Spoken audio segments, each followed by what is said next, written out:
We had a soccer team, and we're kind of chosen. I don't know how they chose us, but there's 16 of us. There's only 4 of us left to this very day. The other 12, some were in car accidents, some slashed their wrists, some quite a few of them had drug overdoses.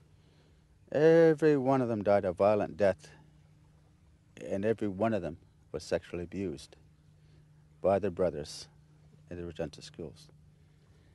And that always bothered me. There's 4 of us left. What happened to me? Was I different? Was I wrong? Or, why am I still here?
My dad saw the first European come.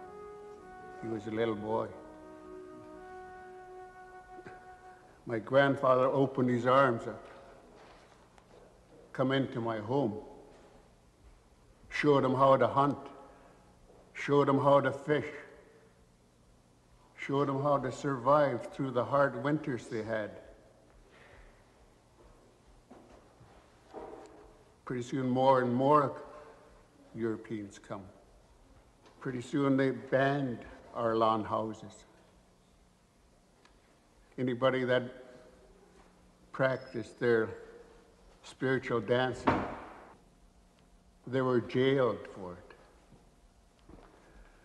But that wasn't good enough. They brought in the residential school. I was put in there in 1930. Only language I knew was my native tongue. When I spoke that, I got punished. And I was punished a lot. There's a lot of nights I went to bed without a meal, hungry. There's a lot of times I stood in a corner on my knees, saying my prayers, and they had to hear me saying it, or else I get punished some more.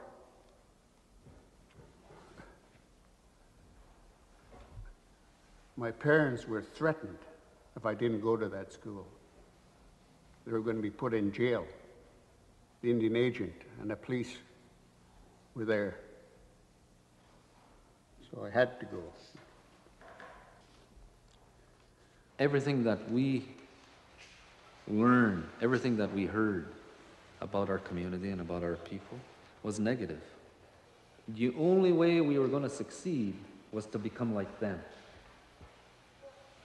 to acquire their values, to accept their spiritual beliefs, their spirituality, to speak their language.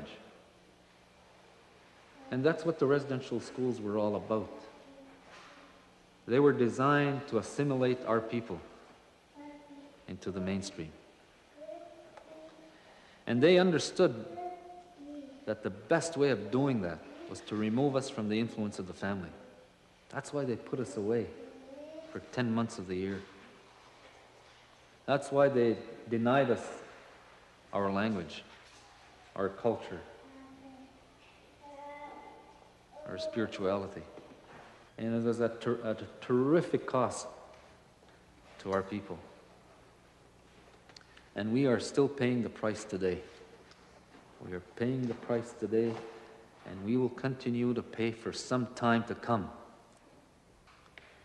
Unless, and I say unless, our leaders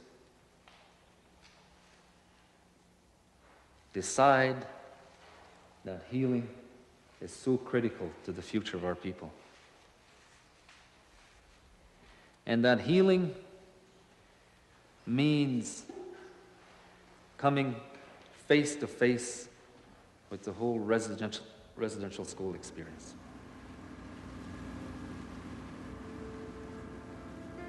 I think in preparing myself to come here, I was asking my grandmother, come here with me today, and to give me strength inside from all of our families and all of the people that were part of our family that had any kind of strength to come in and help me face this place.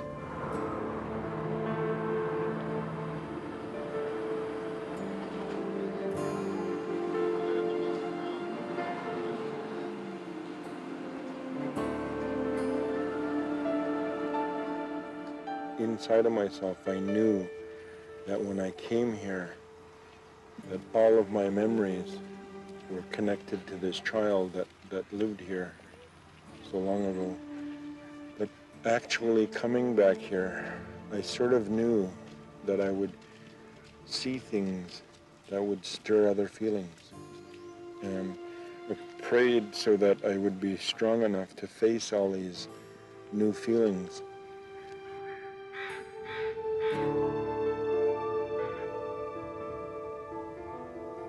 I remember first coming here because back then I remember thinking I was going home at the end of the day. Because to me, school meant they would go get on a bus and they would go off and then they would come back. So when my brother and I were coming here, I thought I was going home at the end of the day.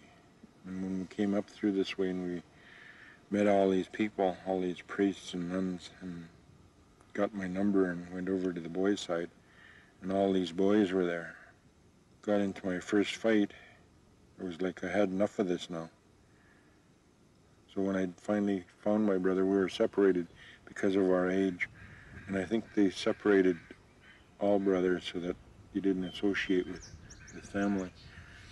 When I finally caught up with him, I said, well, I had enough of this, let's go home now. And he said, you can't go home, we're here forever.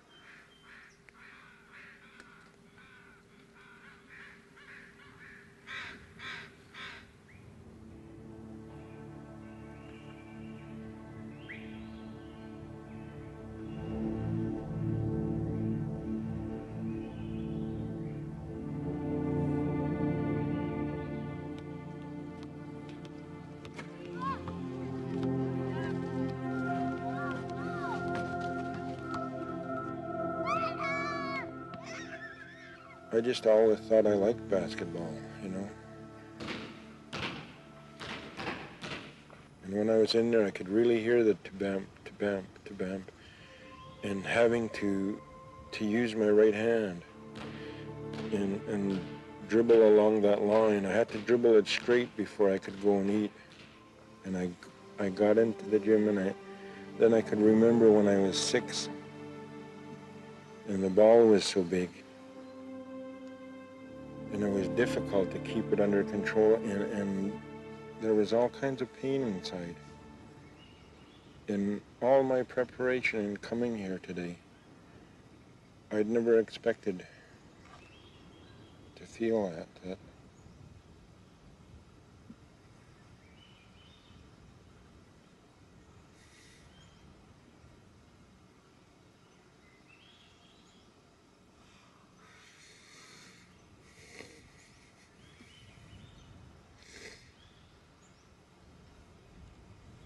That 6-year-old child had no reason to be there. Didn't deserve that.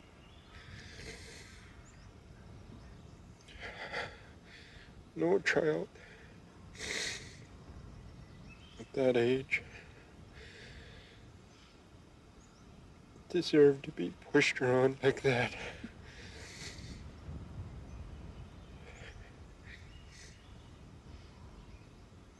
And I hated it. There was lots of anger, lots of hate, but most of all, it was just like lots of sorrow because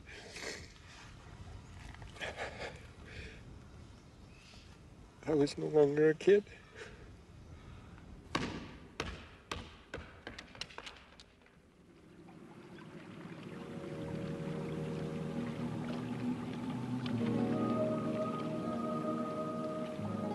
I was so terrified of that boat ride. They tried to get me inside. It was raining. I would not go. Finally, we got to Kuper Island. I looked up and I thought, wow. I was going there to look after my brothers. Because I always looked after them. I always looked after the younger ones. When one of the girls wet their beds, one of the little girls wet their beds, they would be dragged all the way down the stairs, down to the shower room, turn the cold water on, and everybody had to have a look. So when my little sister got there, I used to make sure that I used to make sure that somebody used to wake me up, and I'd go up and sneak up there and change her sheets. It's about 2 o'clock in the morning. One night I forgot about it. Next morning she was being dragged.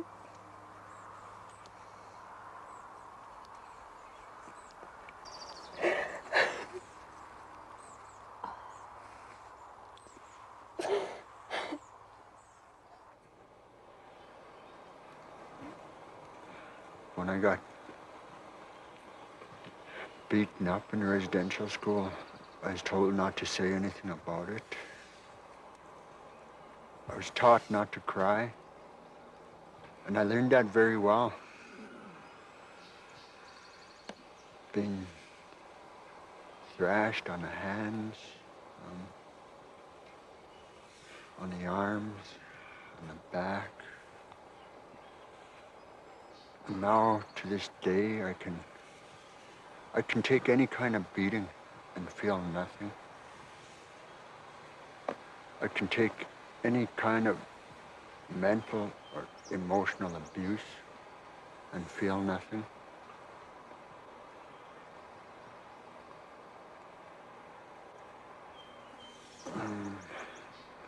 I had no way of communication in my teenage years. I had nothing.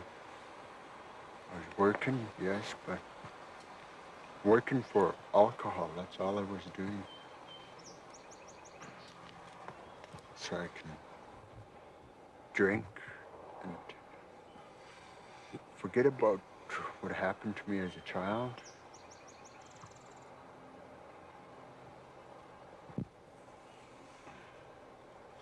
And My drinking got so bad that I took a life because I was hurting. So I wanted someone else to hurt worse than I am. And that life I took is my daughter's.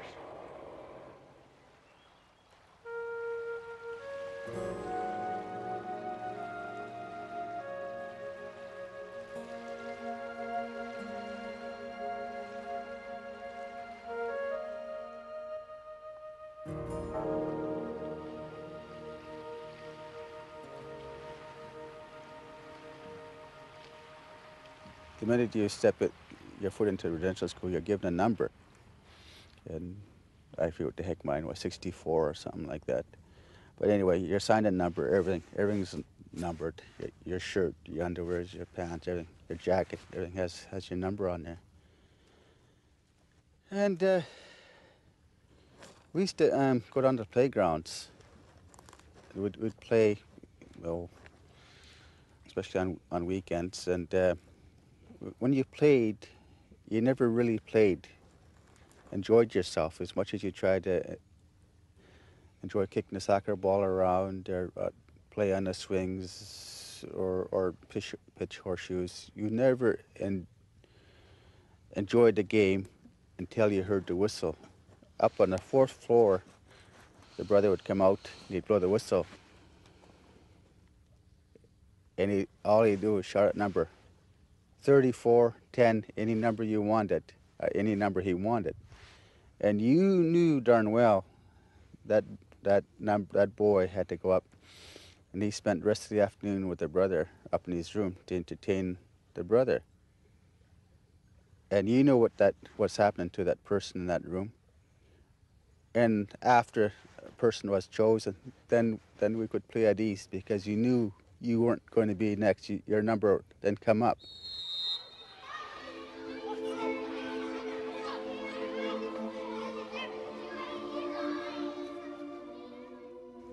The biggest experience and hardship for me is learning that the people we had come to trust were not all that trustful. We believed them to be holy people who would be there for us, that prayed for us and would always care for us, nurture us while we're at the residential school. And all along, I guess probably one of the hardest things was being sexually abused by one of the brothers, and I guess hiding it for most of my life until I turned 36. That was almost 9 years ago. So by the time I was 16, when I left, until I was 36, the whole abuse stayed deep within my heart, my soul. I would not allow it to come out. And I would not talk to anybody about that part of my life.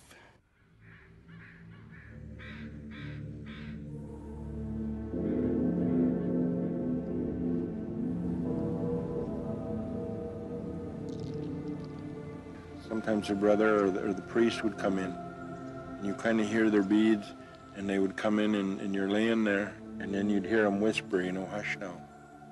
And then they would pack somebody out. I couldn't understand why they chose who they chose. But it was god-awful painful because they were there for a few days and they couldn't walk. And they weren't allowed to talk to anybody. We were so isolated here, not just from home, but from each other. I couldn't talk to my brother. I couldn't talk to my cousins once I found out which families they were from. And I couldn't talk to even my friends about what happened to me, because there was so much shame that I was evil. That's why this happened to me. And you look at the other boys, they're so happy. Nothing's happening to them. So you're the evil one. So it was that shame that kept that silence for me for so long.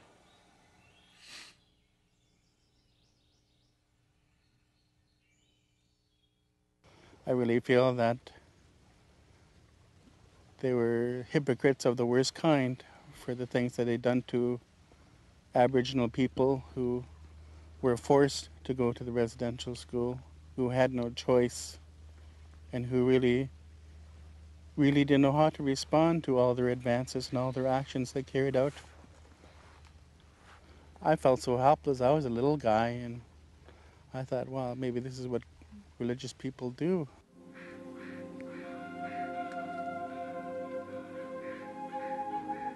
It's a very lonely life to live and experience those memories of the past.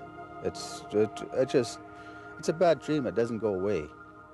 It'd be nice to see a lot of our people sleep comfortably.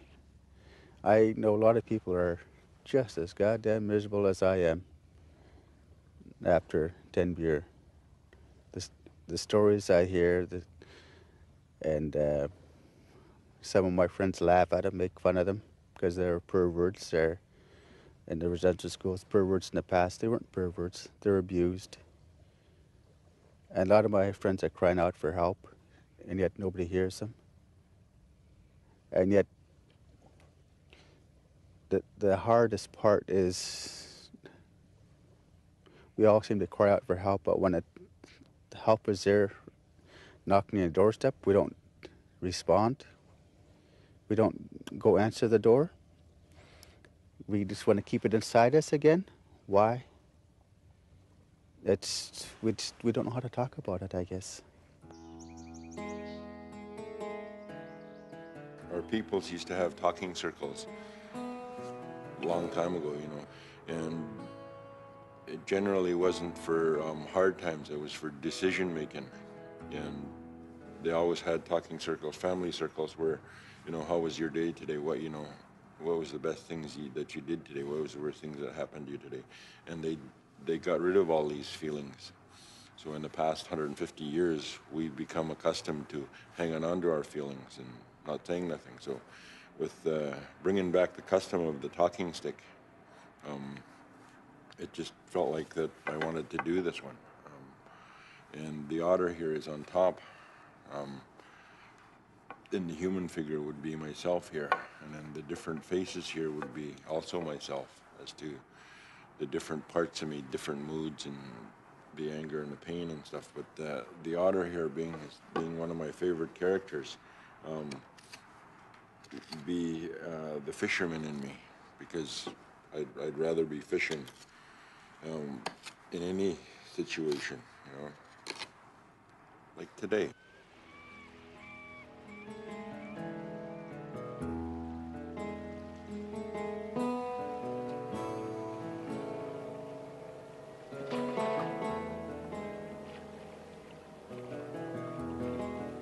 In the healing circle, in the talking circle, we have that opportunity to go back.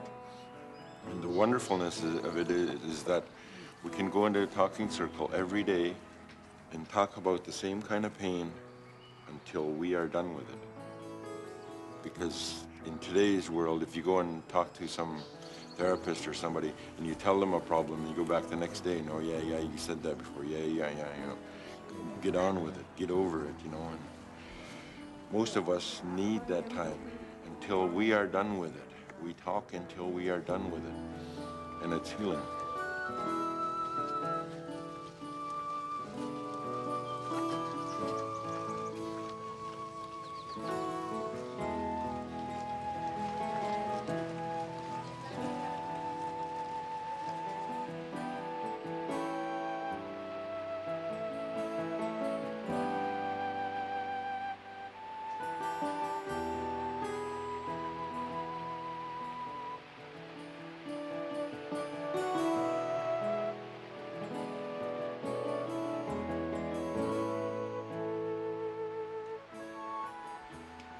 What the talking circle has really done for me is helped me go back there emotionally and started to heal the 9-year-old emotions, the 9-year-old kid, and bring him up to date.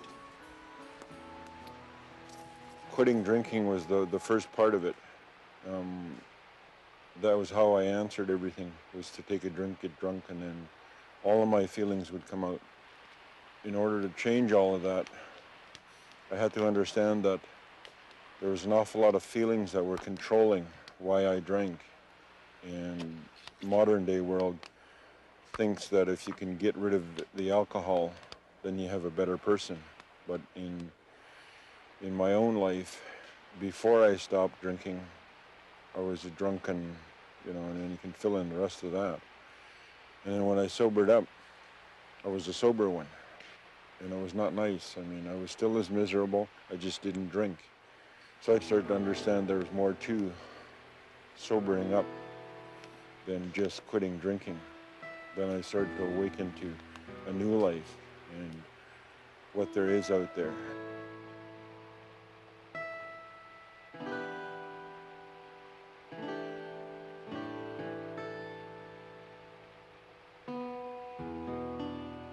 And then I started to realize that things happened in my life when I was 6 and 7 years old, 9 years old, that I had to deal with.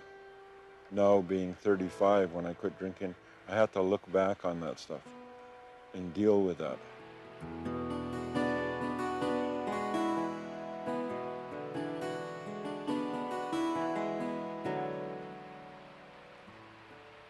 In the ceremonies that we have here this morning, that we have young people coming in, young men coming in, and some of them for the first time taking part of this.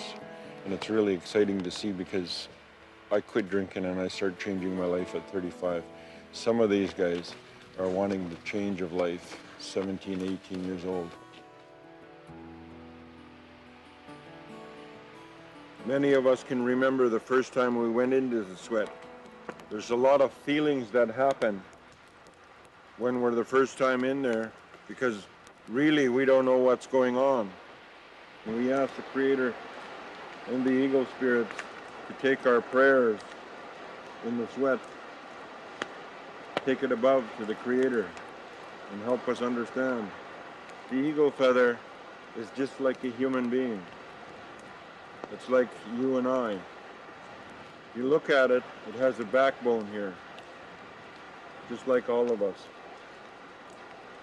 If somebody laughs at you, picks at you, hurts your feelings, pushes you around, this is what happens to the eagle feather. This is what happens to you as a human being. Each time somebody puts you down on the street, it's like frazzling you. And all of us, this happens to us.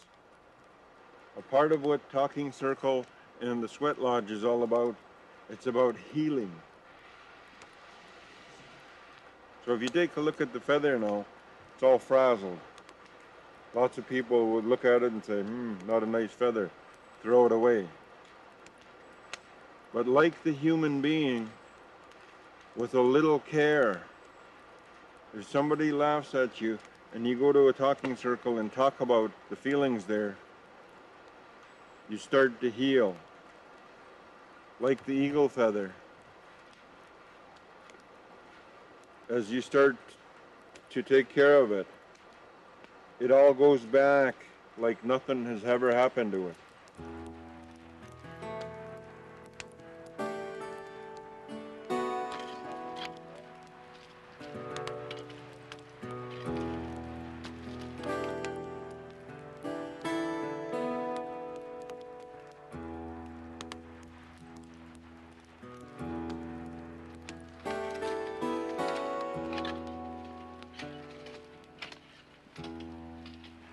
A lot of people think that the Sweat Lodge ceremonies and our talking circles have to do with religion. Not so. It has nothing to do with religion. It has to do with taking care of ourselves, believing that there's a Creator who is greater than ourselves, and understanding. And it's not about punishment. Like many of the religions are about punishment, the Sweat Lodge is not about punishment. It's about healing.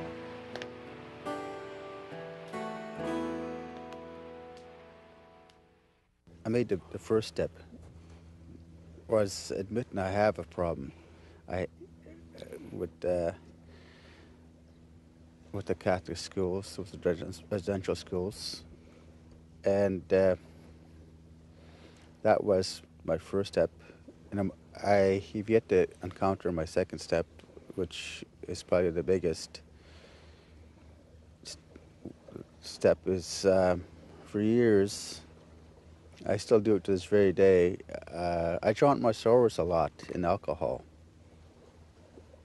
It's a pretty good way of escaping.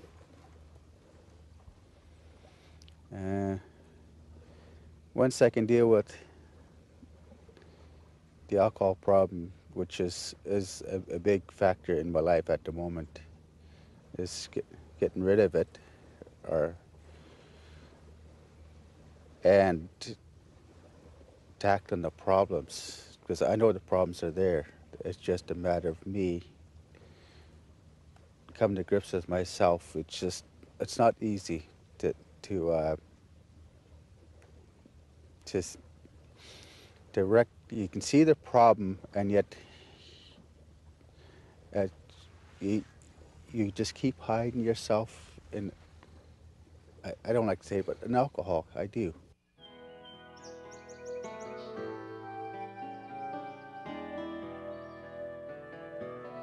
A lot of things are going to need to happen. For many of them, I can see, because of the different backgrounds they have, many of them are going to take this to the grave with them and never ever get around to dealing with it. For their children and their grandchildren, there's going to come a time where in their life they will come to the point where I've had enough. I'm sick and tired of being sick and tired. And then something will happen. It may not even come really clear that this here at residential school had very much to do with it. But if they can look in their family background, they will start seeing that the behaviors they have stems from here. I think too that the Catholic Church has to address the problem. They have to come out and admit their wrongdoings. Their priests, their brothers, the nuns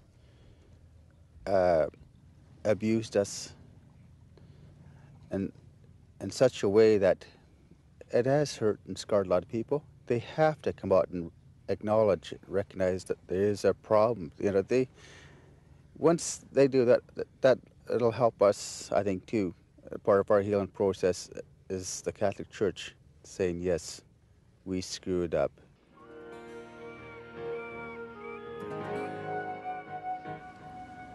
My big thing is I got to disclose this to the task force, the RCMP, so I'm really hoping once I do that, and then people will know that I've done it, and they're going to come forth.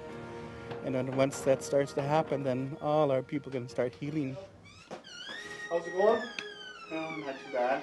A bit nervous. Oh, hey, don't worry about it. We'll get you through it. That's what it's all about, right? Yep. It's been a long time. Yeah, you got some support with you? Yes, my wife. Hi. My love. How you doing? Brian Sampson. Ladies Smith, RCMP.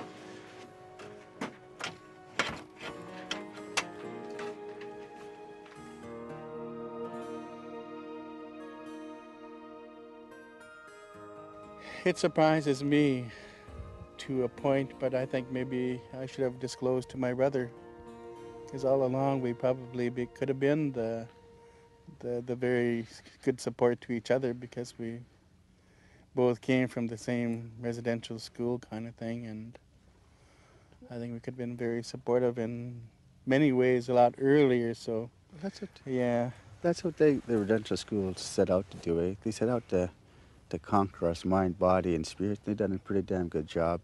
It's like you're saying, you're my brother, and I'm 43, you're 45. First time we talk about this, it just kind of, where in the hell have we been for the past 20 years, 25 years?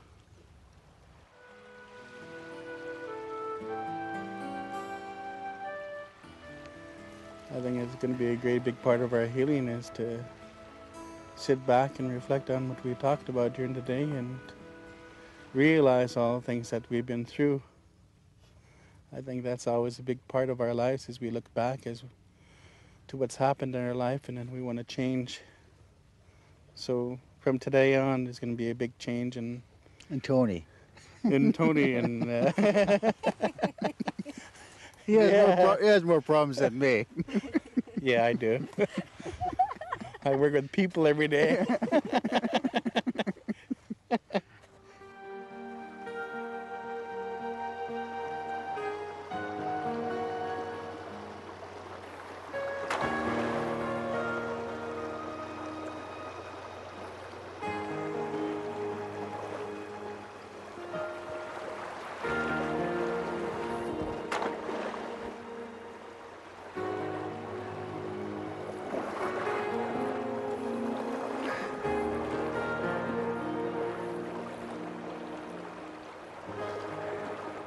Sometimes I get a sense that I'm healed because there's such a tremendous amount of happiness in my life. And other times I get a sense, because of my memory, I get a sense that there's a lot more work to do. Not as hard as this first part. It'll never be that hard again. But I know now that for affecting my children, that is almost all gone. But there's a few little things in there that all of a sudden clicks back and brings back memories. New memories come up, and then I got to work on dealing with those. So sometimes I get a sense that, you know, I could be working at this the rest of my life.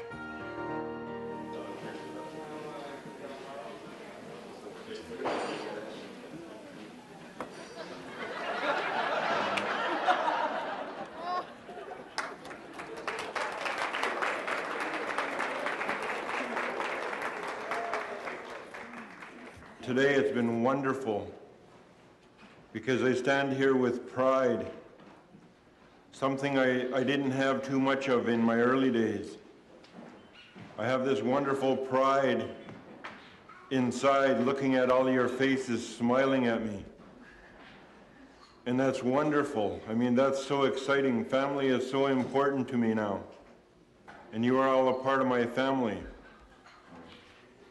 This morning, we were married out in Krenipsen in the beautifulness of from where I was raised. And an eagle soared above, came in, spread his wings over the ceremony. And the whole thing was so exciting. I could feel the happiness in the crowd. And my own happiness is trembling all over again inside, just thinking about it. Because I remember hearing stories about our people didn't sign on these little pieces of paper, but they would hold a potlatch, and they would invite people like you to come and witness this event. And should anybody question it, we would be called upon you to say what you have seen here today. And I kind of like that part of our culture.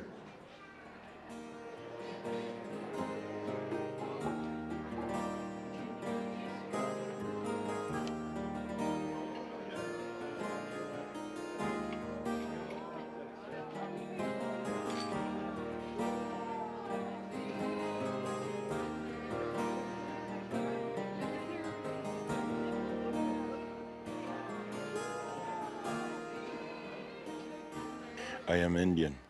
You take a look at my art, you take a look at what I do in my life, I am Indian. I was redirected for a long ways, and it was a hard trail, and my family and all of our people have been redirected for a long time.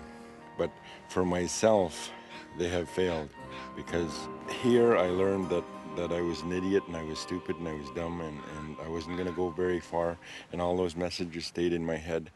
But when I take a look at my going back to grade 12, getting my grade 12 and going back to college, I'm an A student.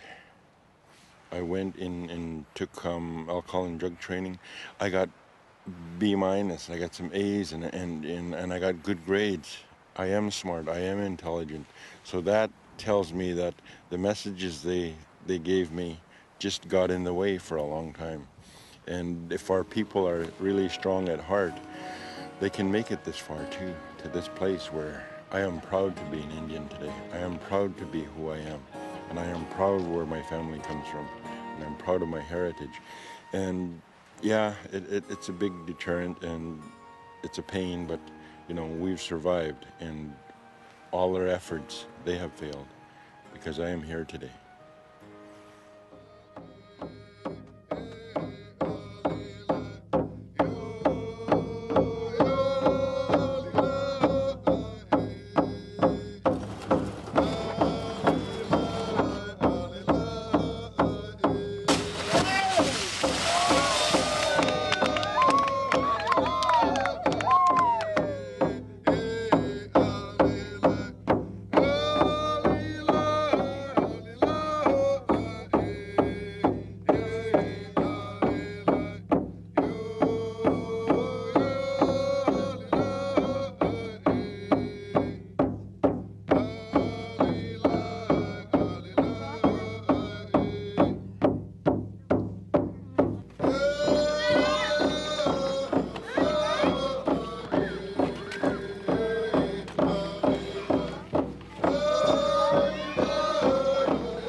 Knew was my native tongue.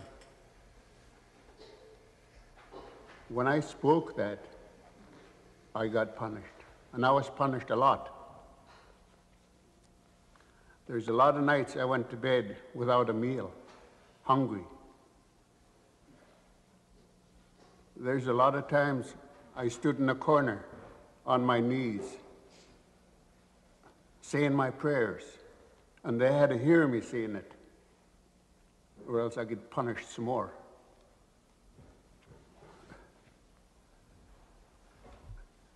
My parents were threatened if I didn't go to that school. They were going to be put in jail. The Indian agent and the police were there. So I had to go. Everything that we learned, everything that we heard about our community and about our people was negative. The only way we were going to succeed was to become like them, to acquire their values, to accept their spiritual beliefs, their spirituality, to speak their language.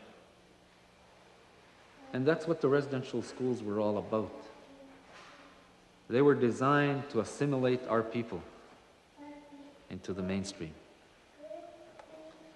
And they understood that the best way of doing that was to remove us from the influence of the family. That's what.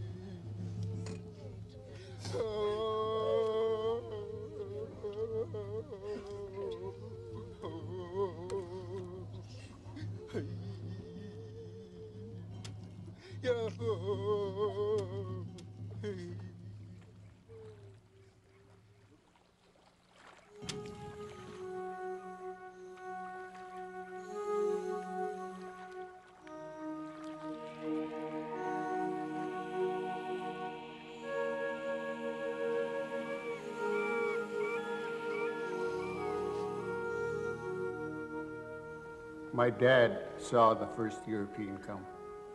He was a little boy.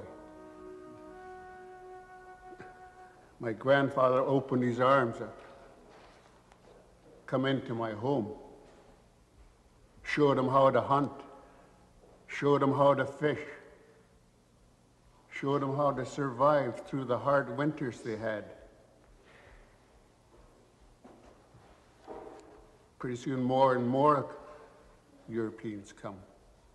Pretty soon they banned our lawn houses. Anybody that practiced their spiritual dancing, they were jailed for it. But that wasn't good enough. They brought in the residential school. I was put in there in 1930. Only language I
Why they put us away for 10 months of the year. That's why they denied us our language, our culture, our spirituality. And it was at a terrific cost to our people. And we are still paying the price today. We are paying the price today, and we will continue to pay for some time to come. Unless, and I say unless, our leaders decide that healing is so critical to the future of our people. And that healing means coming face to face with the whole residential school experience.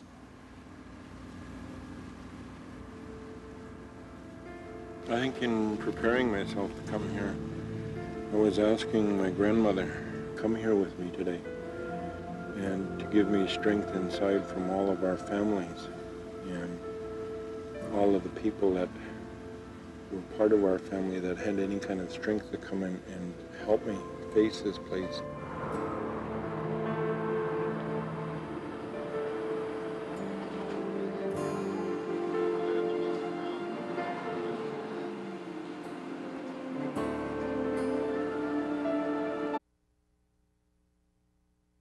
We had a soccer team, and we're kind of chosen. I don't know how they chose us, but there's 16 of us. There's only 4 of us left to this very day. The other 12, some were in car accidents, some slashed their wrists, some, quite a few of them had drug overdoses. Every one of them died a violent death, and every one of them was sexually abused by their brothers in the residential schools. And that always bothered me. There's 4 of us left. What happened to me? Was I different? Was I wrong? Or You know, why am I still here?